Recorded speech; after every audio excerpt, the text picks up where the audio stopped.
Ah, mamma mia, enfin un vrai scandale. Enfin quelque chose pour mordre dans une réalité cruelle et inavouable. La radio poubelle de Québec est encore à l'affût et la victime la plus récente, c'est la mère Teresa des communistes québécois, la Françoise David. Remarquez qu'ils n'ont pas ri de son apparence, ils n'ont pas ri d'autre chose que du fait que elle a réussi à mettre son portrait. Ça prend du courage de mettre ça à l'écran, là. Ils ont mis son portrait dans un cahier d'exercice que les enfants de l'école secondaire doivent utiliser dans certaines classes du cours d'éthique et de religion. Et notre ami Sylvain Bouchard, qui est peut-être un des rares animateurs de radio qui soit pas soit de mèche, soit membre de la bonne gauche québécoise, toujours à gauche, toujours socialiste, toujours séparatiste, toujours anti-américaine, le même Sylvain Bouchard que vous avez appris à apprécier lors de ses visites en studio, j'ai l'impression qu'il va falloir qu'il revienne au cours des prochains jours, le Sylvain Bouchard, ayant découvert dans un cahier d'exercice de l'école secondaire un hommage à notre mère Teresa de Québec solitaire, a décidé de dire aux enfants, enlevez ça de là, d'abord c'est trop laid, puis ensuite, qu'est-ce qu'on a d'affaire dans les classes de religion de faire la promotion de cette personne? Scandale, on déchire notre linge, on se lance de la cendre au visage, c'est épouvantable. On a osé toucher à notre monument national du féminisme québécois, la Françoise David, la mère Teresa locale. Et là, elle-même, et elle dénonce, elle est outrée qu'on ait osé critiquer sa présence dans un manuel scolaire.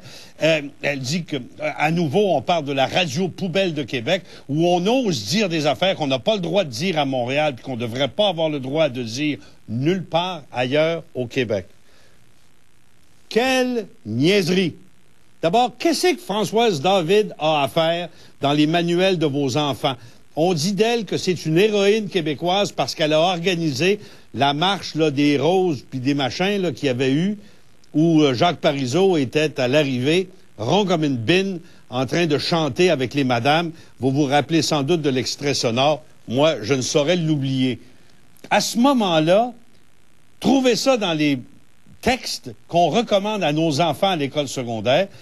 C'est une confirmation de plus pour ceux qui choisissent de penser ainsi, que l'école québécoise contribue à l'endoctrinement de nos enfants, non pas dans les valeurs de leur famille, mais dans les valeurs de leurs professeurs et surtout de leurs syndicats d'enseignants.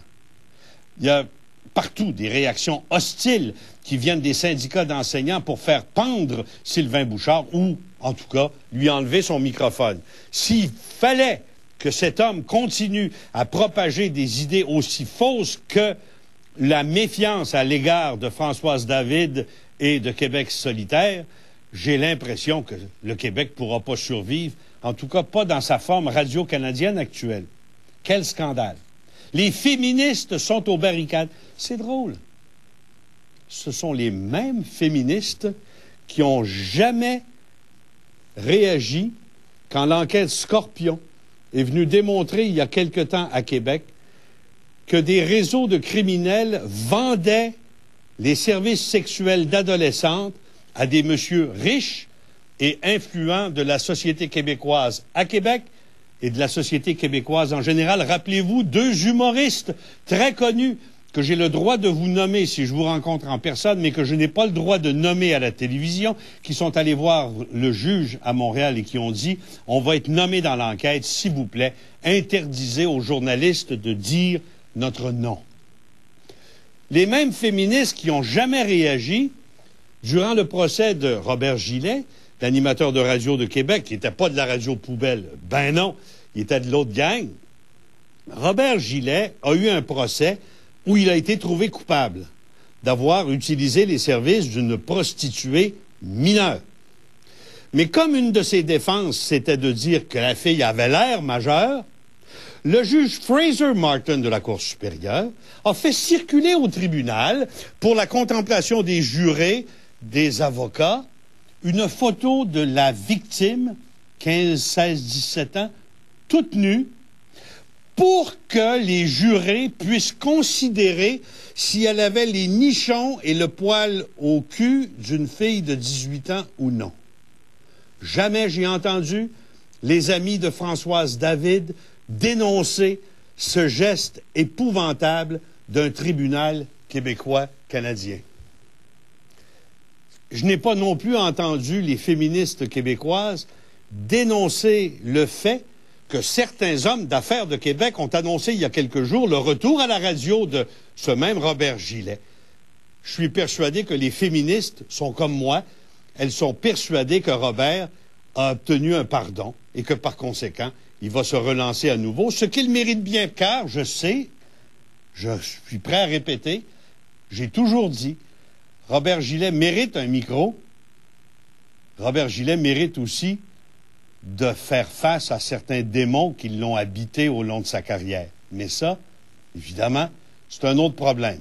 On va tous manifester pour Françoise David, notre mère Teresa nationale de notre Québec solitaire puis de nos communistes associés. Et on va laisser faire le reste parce que les petites filles, dans le fond, c'est pas si important que ça pour les féministes.